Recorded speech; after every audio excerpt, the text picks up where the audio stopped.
دعنا نشرك جانب آخر من مدينة الرياض العاصمة السعودية. ينضم إلي الأستاذ طارق بن طالب المتحدث الرسمي بنادي النصر، وسعداء جدا أن تكون متواجد معنا هنا عبر الجزيرة الرياضية. كنا نتمنى أن تكون موجود معنا هنا في الاستوديو. النصر بكامله كفريق وكإدارة موجود هنا، إلا المتحدث الرسمي موجود في الرياض.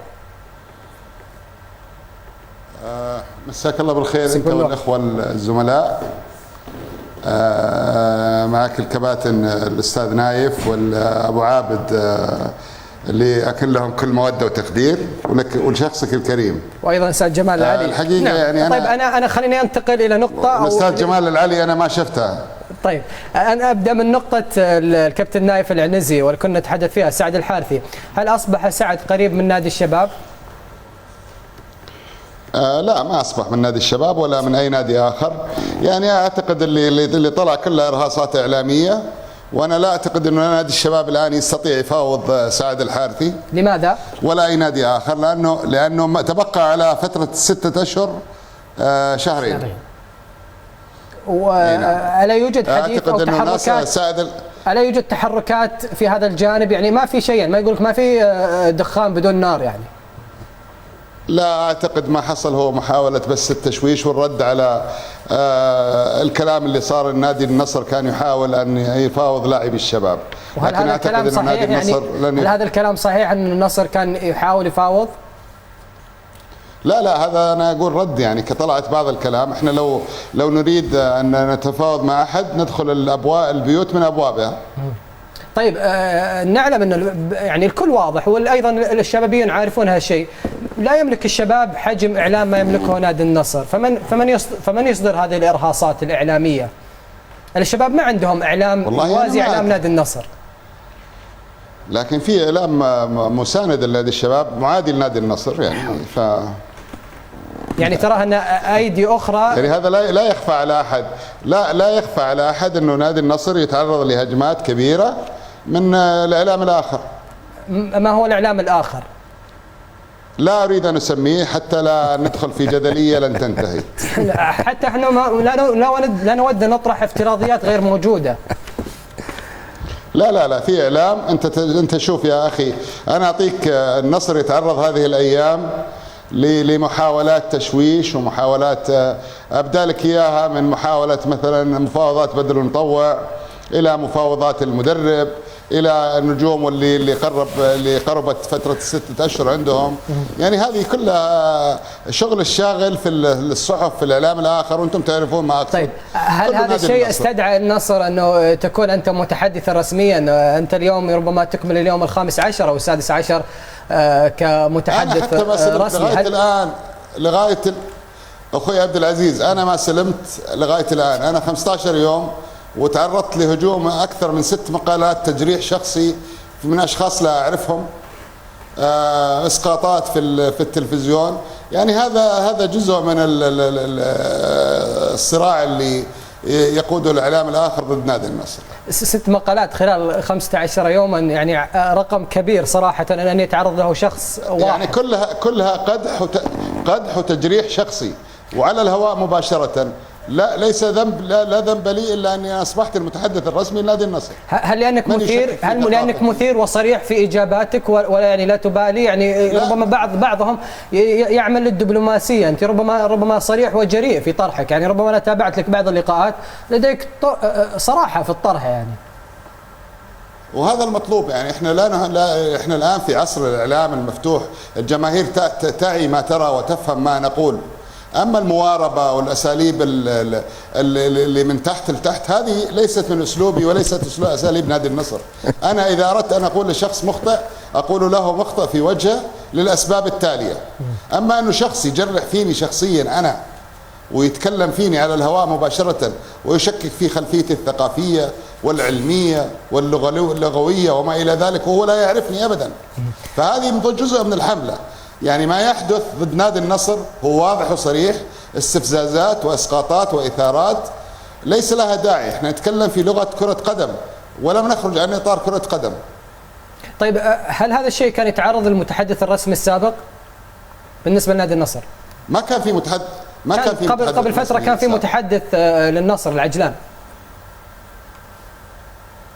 والله ما يعني دوره ما كان مفعل، دور الاستاذ فهد العجلاني. طيب اتحدث، طالما انك بدات بنقطه التجريح، استعرض بعض المقالات. النصر يستحق ما هو افضل من ذلك. وقعت عيني على مقال لمحمد الشيخ تحدث فيه عن نقاط كثيره، تحدث عنك انت شخصيا وخصص مقالا كاملا لك انت، وتحدث بان ارتباك، تلعثم، امور كثيره، اللغه عربيه.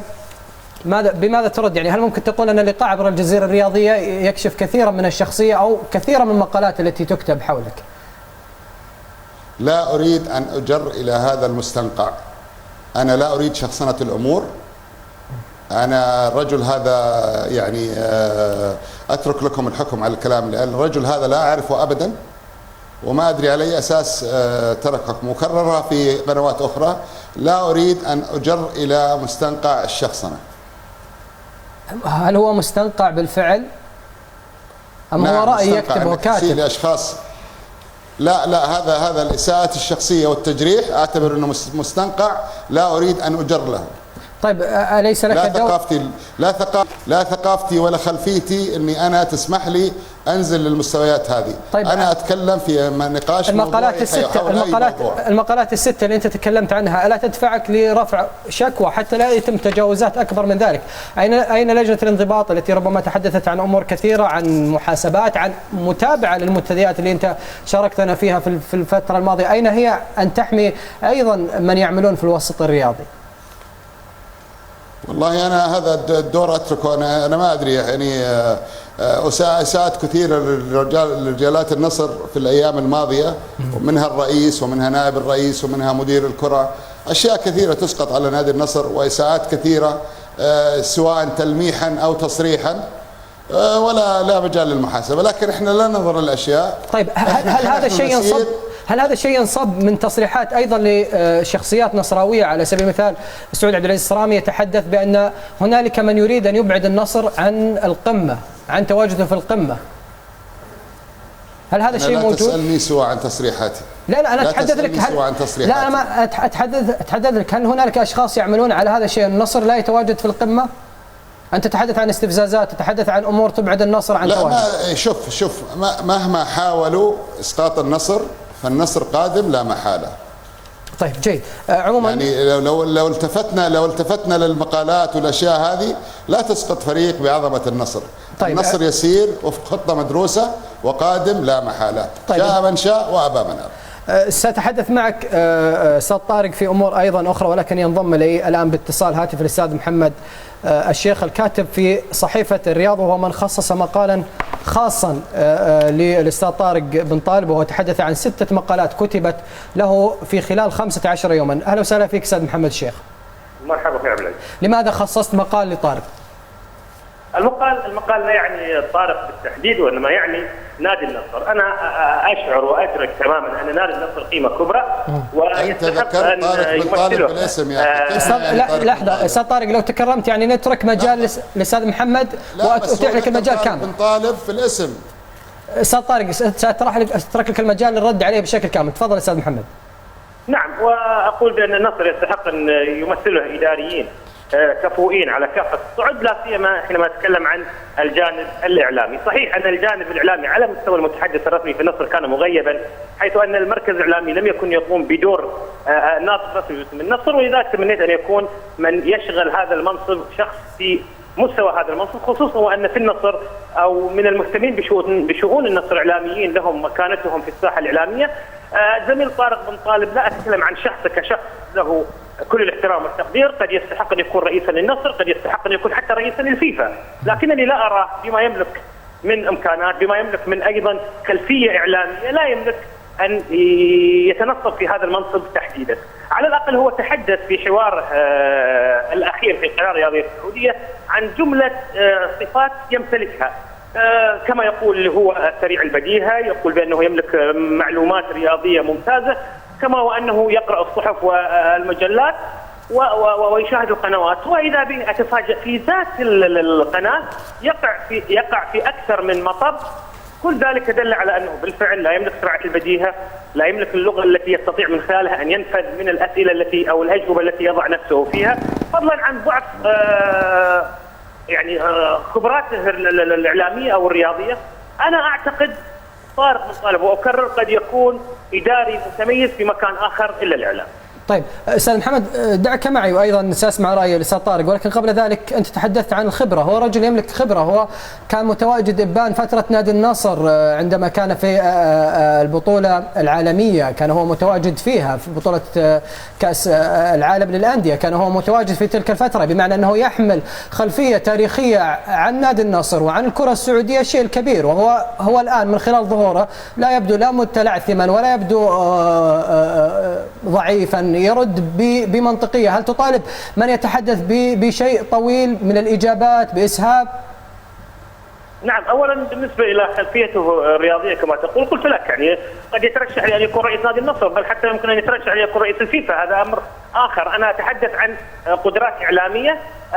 هو يتحدث بان المسيرين للقرار في النصر وجدوا فيه من الصفات التي تخوله لان يكون في هذا المنصب. اعتقد بان ما اظهره حتى الان على مدى اسبوعين بالفعل تثبت بانه لا يتناسب هذا المنصب. هناك كفاءات نصراويه كثيرة تستطيع أن تشغل هذا المنصب، ولكن لأنني أرى النصر نادي كبير يمكن أن يتمثل في هذا المنصب تحديدا، والذي يعد الواجهة الأولى لنادي النصر شخصيات يمكن أن تقوم بدور أفضل مما يقوم به طارق. طيب أليست ستة مقالات تكتب في فترة قصيرة عن شخص واحد تدخل ضمن إطار الهجوم على شخص وحملة على شخص؟ هذا الأمر يمكن أن يعبر عنه من كتب تلك المقالات. أنت واحد منهم من كتب. ولذلك يا عبد العزيز أنا أتحدث عن نفسي، أنا أقول كتبت بالفعل عن الخطاب الإعلامي المأزوم في نادي النصر، وكتبت أيضا عن هذا الواقع الجديد في نادي النصر. أقول لأنني أرى النصر قيمة كبرى، أقول بأن النصر يجب أن يتمثل بأشخاص مناسبين في المكان المناسب بل وفي التوقيت المناسب، وعليه أقول بأن طارق بن طالب، وأعيد وأكرر ليس بيني وبين شخص أي شيء. نعم. يمكن أن أرشحه في يوم من الأيام أن يكون رئيسا للنصر، لكنني لا أراه يمكن أن يتمثل في هذا المنصب تحديدا. طيب الأستاذ طارق، يعني تعليقك على هذا الجانب؟ لا يستحق أن أرد عليه فقط. شكرا جزيلا لك استاذ طارق، وايضا استاذ محمد الشيخ، شكرا جزيلا لك، وعبر عن وجهة نظرك. تفضل عبد العزيز. نقطة أخيرة، تفضل. الأخ طارق بن طالب حينما أتكلم عن يجب أن تكون لديه مخزون لغوي يستطيع أن يعبر عنه، الرجل يتكلم عن مستنقعات. حقيقة أنا لا أتمنى أن ينزل إلى هذا المستوى، لأنني شخصيا لا أجيد لغة المستنقعات ولا أجيد لغة عموما واضح. أستاذ محمد الشيخ، شكرا جزيلا لك، ومقالك يعبر عن وجهة نظرك، وطبعا للضيف حرية أيضا الرد أو عدمه. شكرا جزيلا لك محمد الشيخ. أستاذ طارق، يعني أنتقل إلى نقطة أخرى أيضا، النصر، ما حال النصر؟ كلما انتصر أعضاء الشرف يعودون مرة أخرى للحديث عن الجانب النصراوي، وأخص بالحديث بالأمير جلوي بن سعود. أول شيء النصر يملك في قائمة المسجلة 232 عضو، بعضهم يدعم بسخاء، وبعضهم يدعم معنويا، وبعضهم يدعم بصمته. يعني أنا أعتقد الأمير الجلوي من أي قائمة؟ الأمير الجلوي من أي قائمة؟ الأمير الجلوي بن سعود من أعضاء الشرف اللي نفتخر فيهم ونعتز فيهم. وجهة نظره قالها، ولكني رددت عليه أنه كرة القدم كرة علم منطق، فيها منطق. المنطق يقول أن البطولات لا تأتي بين ليلة وضحاها، البطولات تحتاج إلى عمل، تحتاج إلى منظومة متكاملة، إدارية، فنية، لاعبين، وهذا لا يأتي، وإلا كان أصبح كل إنسان ممكن يشكل فريق ويجيب بطولة في بين يوم والضحى. تحتاج إلى خبرة، الموجودين عندك يعرفون ذلك جيدا. نعم. النصر قام بعمل جيد في الموسمين الماضيين، قام بجلب لاعبين محليين جيدين صغار في العمر. أصبح الفريق يملك قائمة جيدة في الصفوف الأساسية وفي دكة الاحتياط. ما ينقص النصر هو سوى الصبر ودعمه بلاعبين أجانب مؤثرين، لأنه بكل أمانة النصر أقل الفرق استفادة من عنصر اللاعب الأجنبي. طيب لم تجب على سؤالي، أي القوائم الثلاثة تضع فيها سمو الأمير جلوي؟ والله من اللي يقدمون الدعم المعنوي. دعم معنوي، هل دعمه المعنوي في دائما يكون إيجابي؟ يعني أنا كنت أتوقع أنه يقف مع النصر في المرحلة هذه، لكن الأمير جلوي من محبين النصر، وحرصه على النصر وتحقيق البطولات هو حرص جميع منتسبي نادي النصر.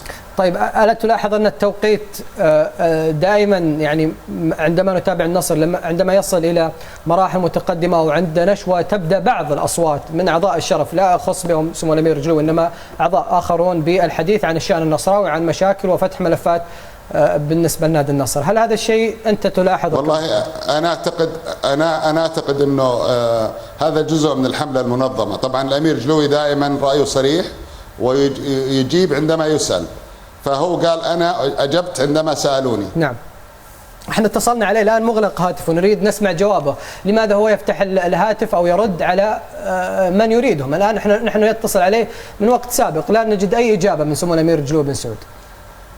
والله أنا ما أقدر أجاوب عنه. يعني هل هي فعلا حملة أم يعني هو رأي بالنسبة له يحب أن يدلي به في هذا الوقت؟ هو رأي.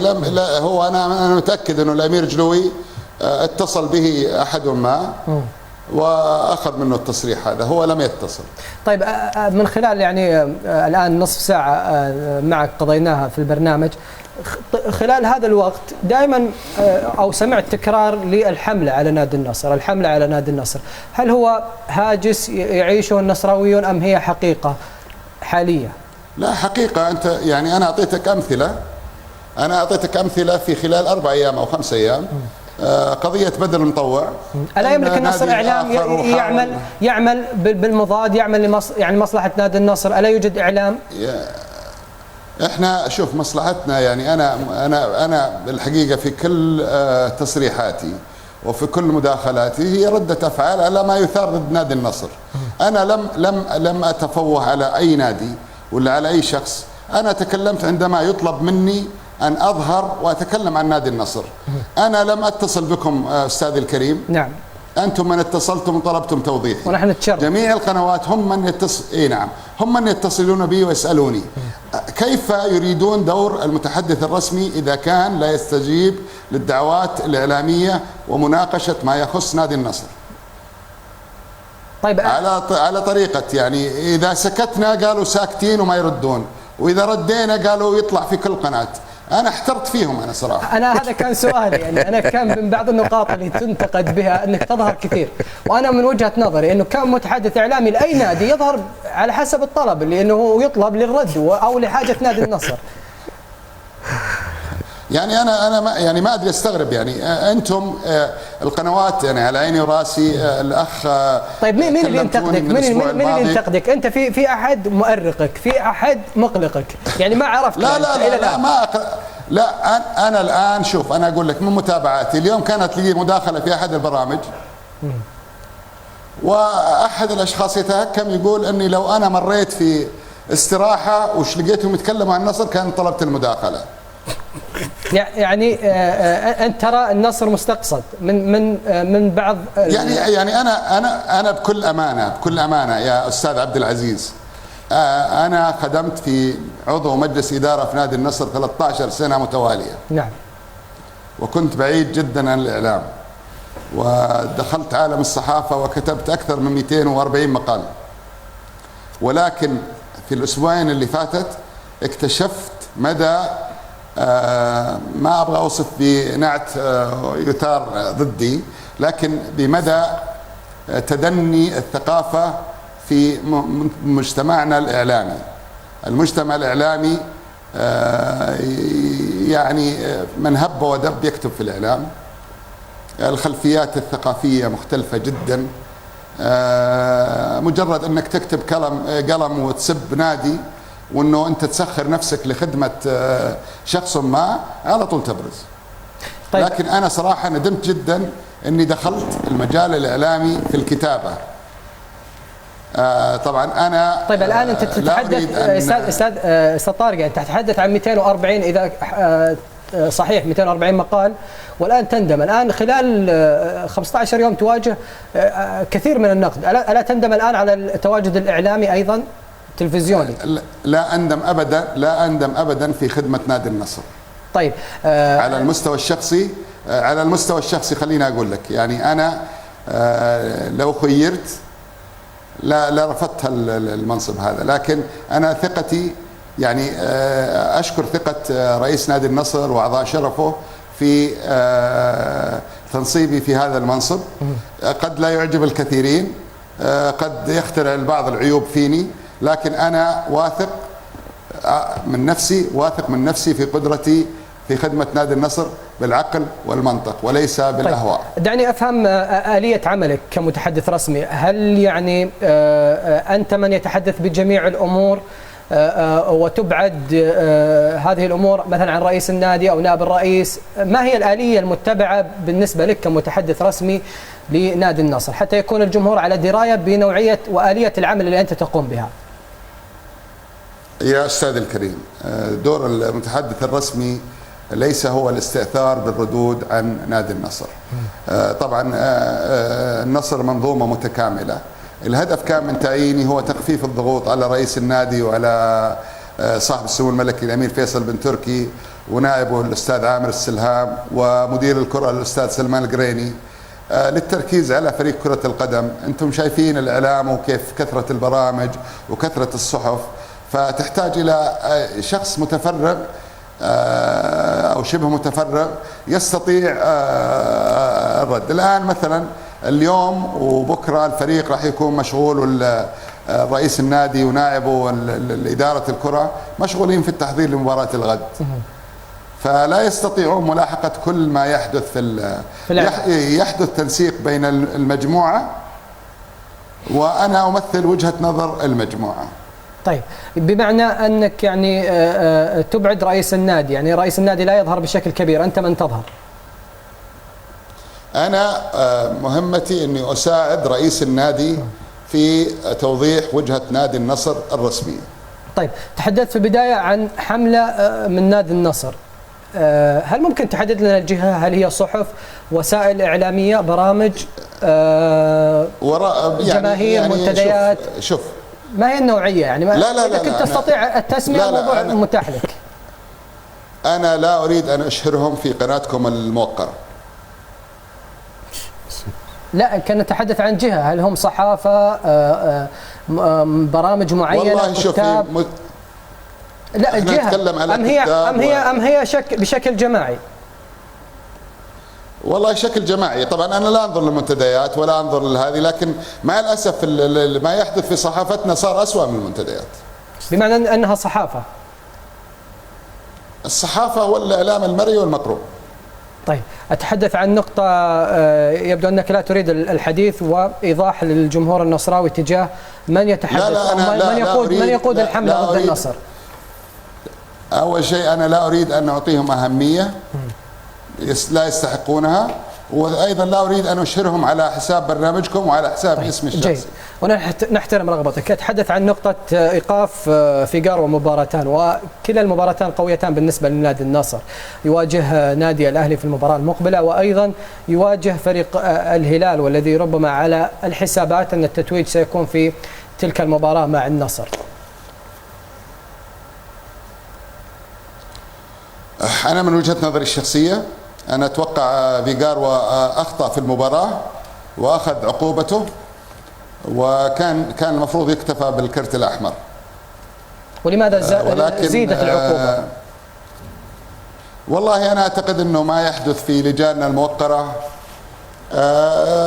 خليني ما أبغى أقول كلمة تخبط حتى لا أعاقب 200,000، ولكن عدم مؤامرة أيضا لا مش مؤامرة، لا عدم استقرار في الأمور. يعني أحيانا في لا ما في مؤامرة، إن شاء الله ما في أمارة، حملة. لكن أنا أقول أن لا، ليس حملة، أنا أقول في عدم ثبات في القرارات.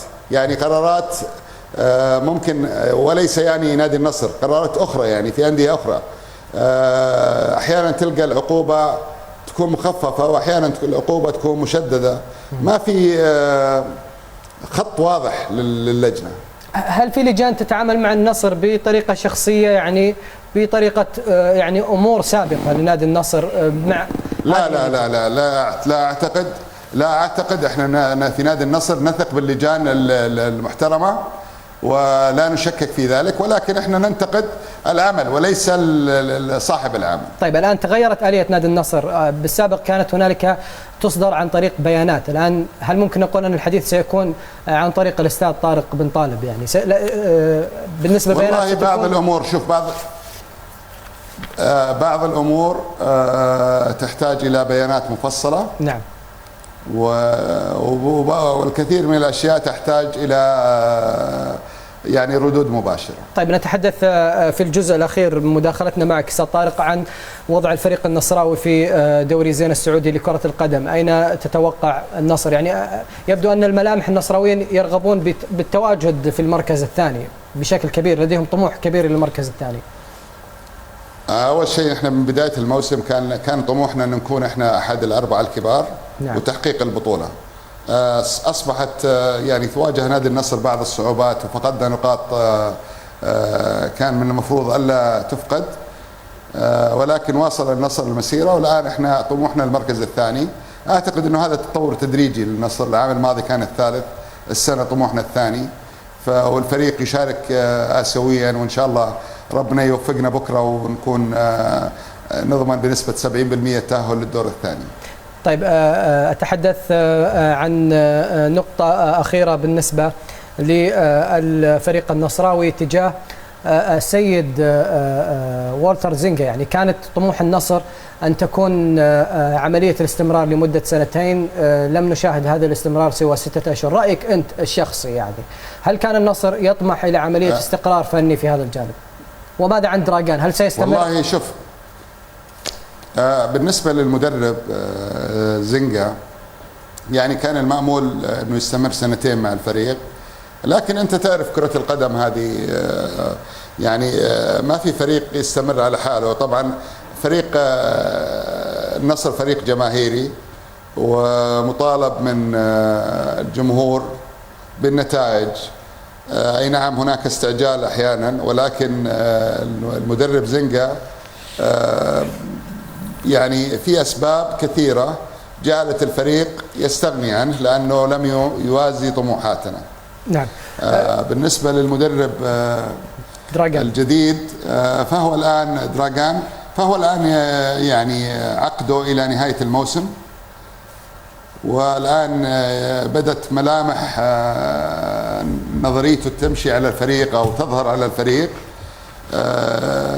صعب أن نتكلم قبل نهاية العقد عن تجديد عقد مع لاعب محترف أو تجديد عقد مع لاعب مع مدرب. نعم. مع مدرب.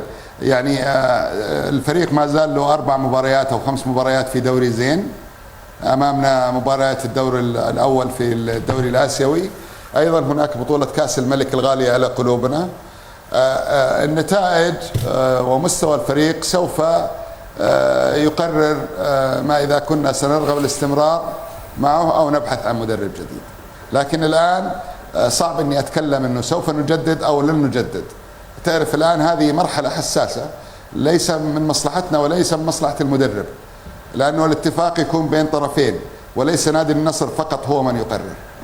طيب أستاذ طارق، يعني أنا معي مداخلة نظير يعني حديثك اللي تفضلت فيه معي الأستاذ فهد الروقي الكاتب الصحفي السعودي. أستاذ فهد أهلا وسهلا فيك.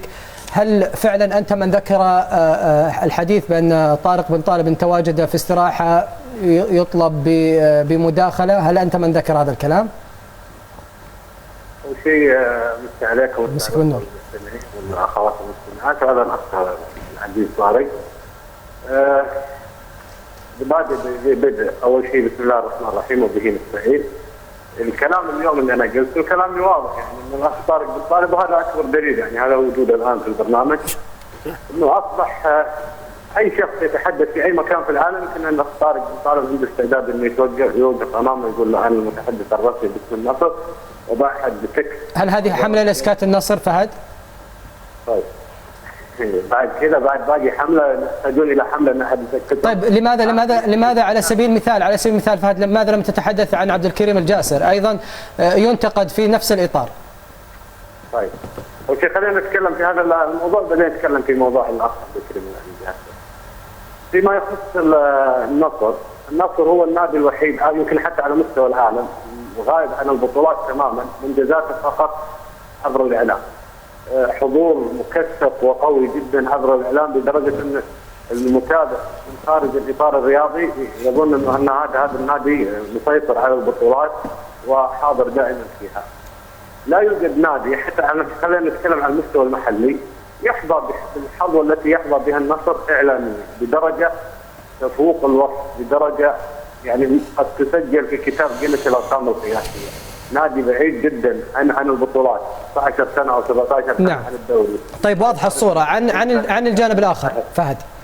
عن الجانب الاخر عبد الكريم الجاسر الا يقاس بنفس المقياس بانه يظهر بمستوى الظهور؟ لا المقياس مختلف.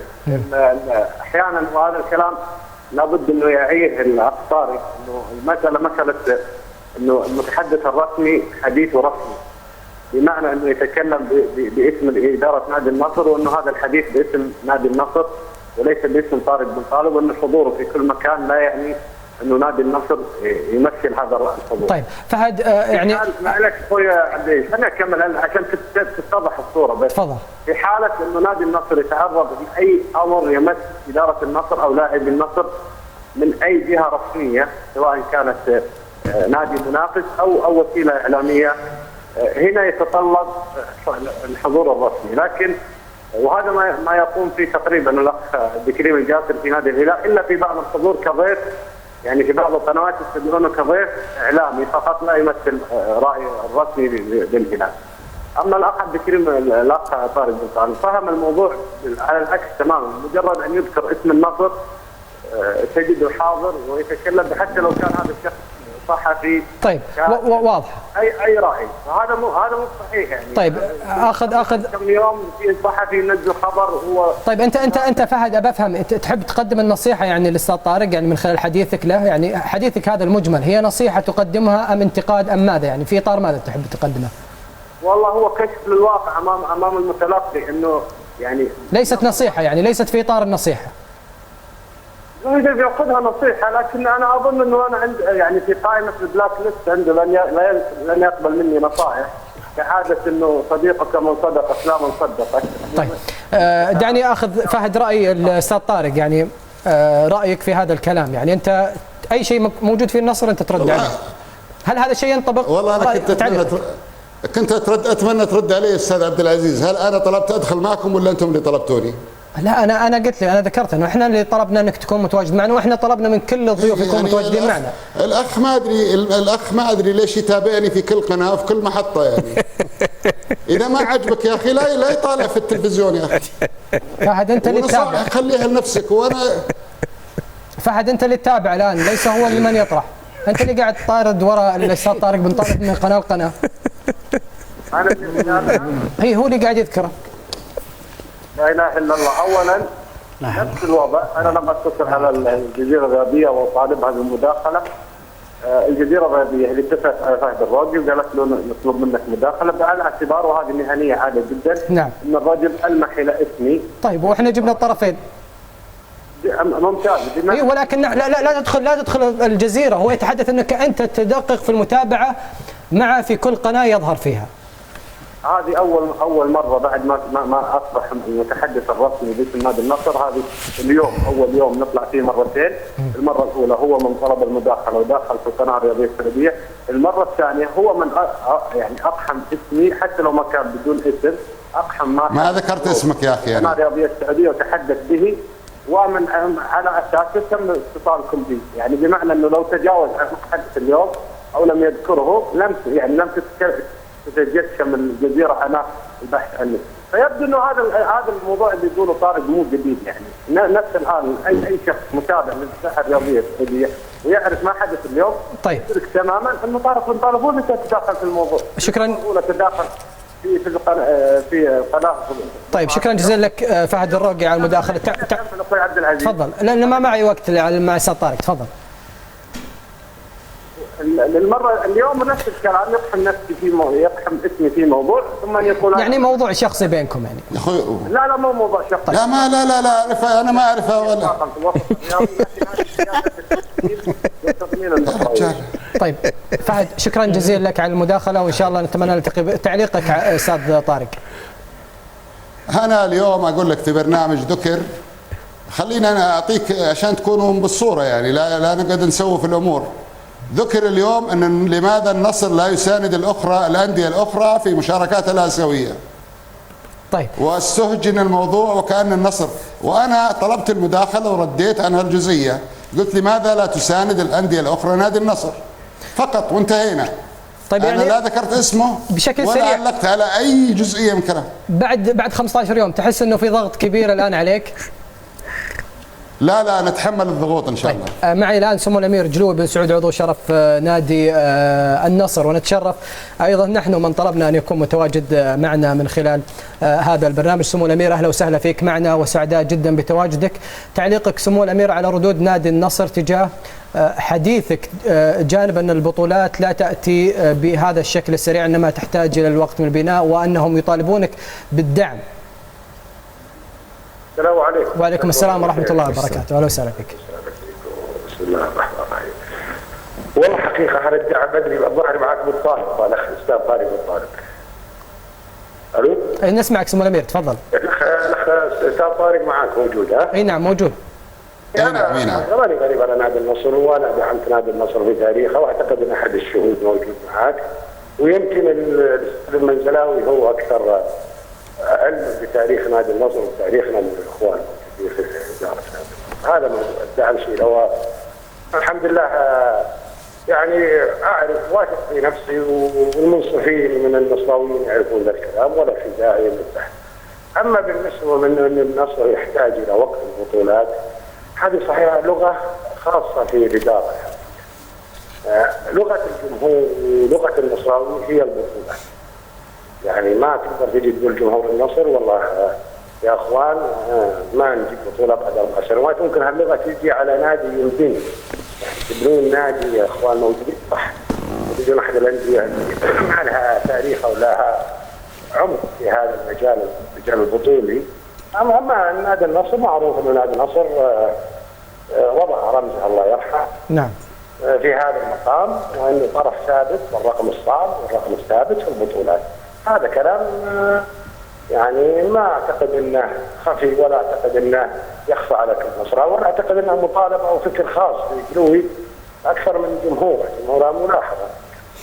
الحقيقه انا مستغرب يعني انه هالردود هالفعل على هالحديث، انه يعني اثارهم او شيء وجعلهم يطلعون على القنوات ويخبطون ويقولون لانه احنا قلنا والله نادي النصر يحتاج الى بطولات. لا اعتقد ان هذه الكلمه تفيد، ولكن بما انها اثارتهم لا نعيد ونكرر، نادي النصر هو نادي البطولات، هو قلعه البطولات. طيب هو مؤسس على البطولات. سمو الامير بطوله مناطق ولا نعم. غير هذا.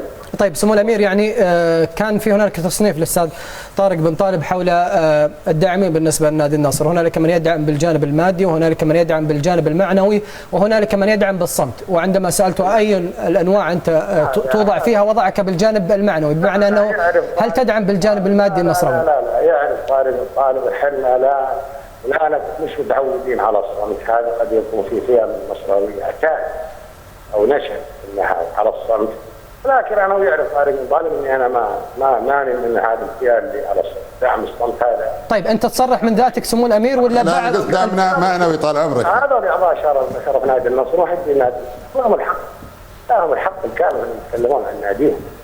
لا يوجد حجب الحريات، ولا يوجد اداره ان تجي تقول هذا لا يتكلم هذا يتكلم. هذا فكر مرفوض تماما. طيب سمو الامير، عشان اوضح لك الصوره، هو وضعك مع الجانب سمو الامير لو تكرمت. ان الكلام ياتي في حدود ناديهم، في نادي النصر حق الحقوق لهم حق فيه، مثل هؤلاء يتكلمون يقولون يدعموا كذا لهم الحق والكلام. ايضا محبين نادي النصر، اعضاء نادي النصر، جمهور نادي النصر، كلهم لهم الحق اعلام نادي النصر. هذا حق مشروع لا مزايد عليها النصر للجميع. النصر ليس لاشخاص، النصر للجميع ولا مزايد على ذا الكلام. نعم. شكرا لك سمو الامير جلوي بن سعود عضو شرف نادي النصر، وان شاء الله نتمنى لكم ان شاء الله التوفيق. تعليقك طارق يعني طبعا حتى نكون نوضح الصوره، يعني انت كنت تقصد انه من الجانب المعنوي، ولكن سمو الامير ربما فهمها بامر اخر. لا الامير جلوي بن بن سعود هو من أحد أركان أعضاء الشرف في النادي وإحنا نفتخر فيه. لكن أنا أتكلم عن الإدارة الحالية. طبعا هو له جهود وله فضل على نادي النصر في إدارات سابقة، لكن نتكلم عن الإدارة الحالية. يعني يمكن عشان في الفترة الآن رعاية الأندية والعقود الكبيرة قل دور أعضاء الشرف، لكن لا نشك أبدا في أن الأمير جلوي بن سعود هو أحد أركان أعضاء الشرف وله أيادي بيضاء على النادي. نعم. وأنا صنفته من اللي يدعمون معنويا الآن. نعم. ولم أصنفه من اللي يدعمون بالصمت. نعم، ربما هو فهمها بالأمر الخاطئ، ولكن نحن نوضحها بأنها كانت تقصد هذا الجانب.